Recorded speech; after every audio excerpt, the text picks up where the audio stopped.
the fact that consciousness in itself wishes to grow, it's like everything else. It doesn't occur only in what we regard as life forms, but to us, the consciousness that we have is recognizable because it's in life forms. But it would be a very strange thing indeed if consciousness and something of the power of consciousness and its immeasurability were only restricted to the life forms in the biosphere and the surface of the earth.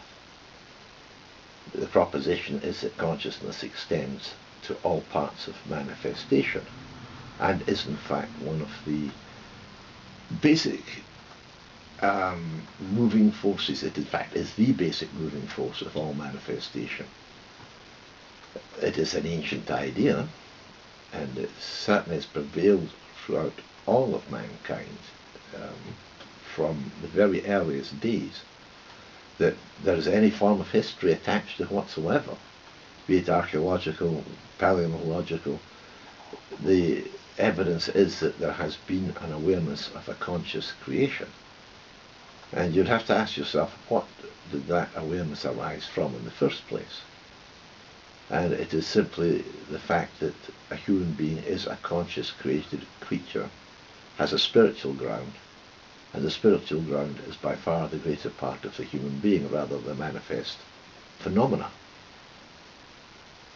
So, gathering my head here,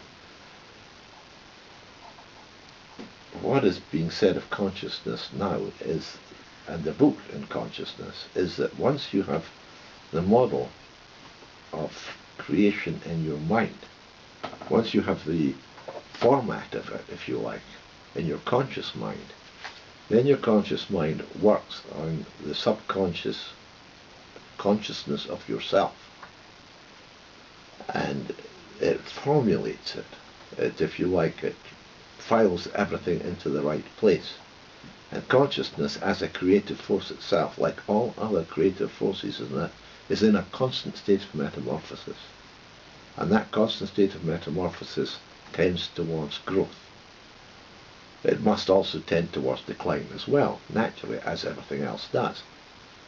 But as long as the consciousness is living and healthy, it will tend towards growth.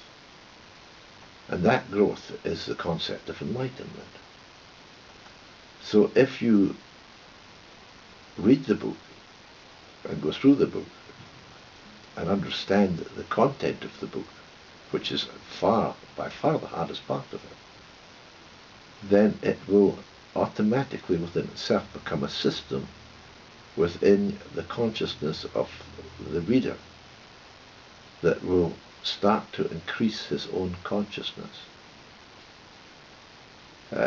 You could claim it increases understanding, you could claim it increases depth of view, and it does all of these things. But all of these things are in any case only an increase in consciousness.